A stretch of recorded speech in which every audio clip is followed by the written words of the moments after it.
Assalamualaikum warahmatullahi wabarakatuh. Waalaikumsalam. Mohon maaf sebelumnya Ibu mengganggu waktu istirahatnya.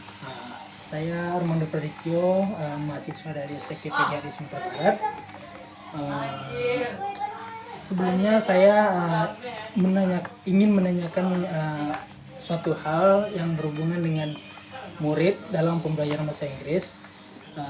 Jadi sebelum saya memasuki pertanyaan-pertanyaan yang akan saya tanyakan kepada Ibu, bisa tahu terlebih dahulu siapa Ibu dan dari mana Ibu?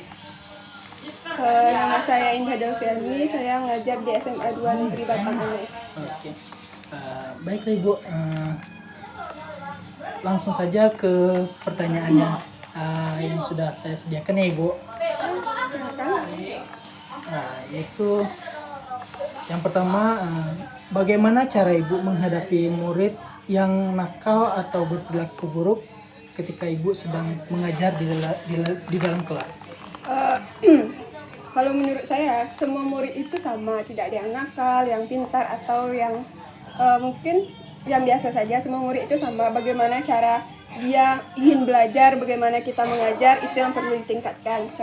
Misalnya gini, ketika misalnya dulu Ananda kan juga sekolah, ketika Ananda suka dengan gurunya, pasti Ananda suka dengan pelajarannya kan. Begitulah, mungkin pendekatannya dengan cara mungkin kita harus membuat dia suka dengan kita, suka dengan pembelajaran kita, bagaimana kita pembawaannya di kelas, baru mungkin kita bisa beradaptasi pendekatan dengan murid secara lebih dekat. Berarti kita harus melakukan pendekatan dulu Iya. dulu ya Bu.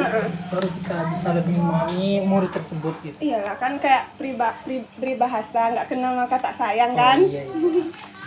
Baiklah Ibu, langsung ke pertanyaan selanjutnya, yaitu apa cara efektif Ibu untuk menarik minat murid dalam belajar bahasa Inggris?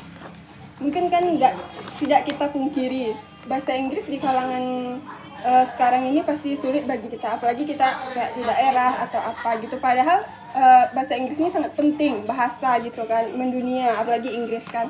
Mungkin kan kalau kita kan mungkin pas di kampus kan belajar kan strategi, metode, mungkin itu bisa kita terapkan di kelas. Misalnya kayak contohnya kayak strategi think fire kan banyak itu, atau mungkin kita ganti-ganti tempat duduknya. Misalnya nih, ini anaknya kurang lancar berbahasa, kita dudukkan sama yang lancar agar dia termotivasi, atau kita rolling tempat duduknya. Misalnya minggu pertama si A di depan, minggu kedua si B lagi, kita rolling.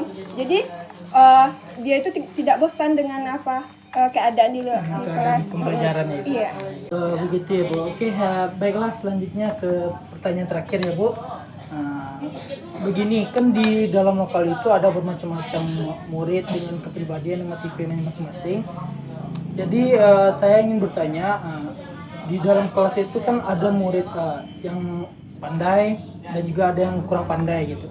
Jadi pertanyaan saya, menurut Ibu bagaimana agar dua tipe murid ini bisa bekerja sama dalam suatu pembelajaran gitu Ibu, tanpa ada perbedaan satu sama lain gitu Ibu? Menurut Ibu bagaimana? Mungkin jawabannya menyangkut ke jawaban yang pertama dan kedua tadi. Mungkin kalau menurut saya ya, tidak ada murid yang tidak pandai atau pandai. Kalau menurut saya mungkin lebih tepatnya murid yang lebih aktif atau yang lebih biasa diam atau gitu ya. Kalau menurut saya sih, kembali lagi jawaban tadi, kan kita belajar, ada strategi pembelajaran, ada metode-metode pelajaran yang bisa kita terapkan di setiap pembelajaran kita. Dan lagi, kalau misalnya nih kayak yang saya contohkan dari awal, kita bisa kita ceng anak-anak itu. Misalnya si A biasa duduk sama si C, kita ceng si A duduk sama si B. Atau mungkin si A biasanya duduk paling belakang, paling pojok, kita putar tiap minggu biar bisa dia duduk di depan gitu. Atau kan kita bisa belajar kelompok. Jadi kan di sana kan kalau kita belajar kelompok, jangan kita nyuruh dia milih. Kalau dia milih, pasti dia milih teman-temannya atau geng-gengnya dia kan. Kita kayak ambil lot gitu, atau misal ngitung gitu kan, biasanya kan gitu kan. Jadi kan acak.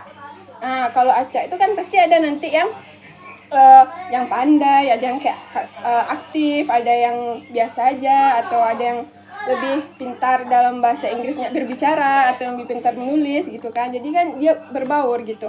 Terus kita, kalau saya sih biasanya menerapkan kayak sistem poin. Misalnya nih, anak yang sering bertanya, yang sering menjawab, atau yang sering aktif maju ke depan, itu tuh mendapatkan poin-poin tertentu gitu. Jadi dia lebih termotivasi untuk meningkatkan lagi prestasinya, lebih termotivasi untuk meningkatkan lagi hafalan-hafalan bahasa Inggrisnya gitu. Oke, jadi metode pembelajaran seperti belajar grup atau rolling tempat duduk itu sangat berpengaruh juga ya, Bu? Sangat berpengaruh. Jadi kalau metode Ibu ya dengan menggunakan poin-poin tersebut Iya. ya, nilai-nilai poin dari murid.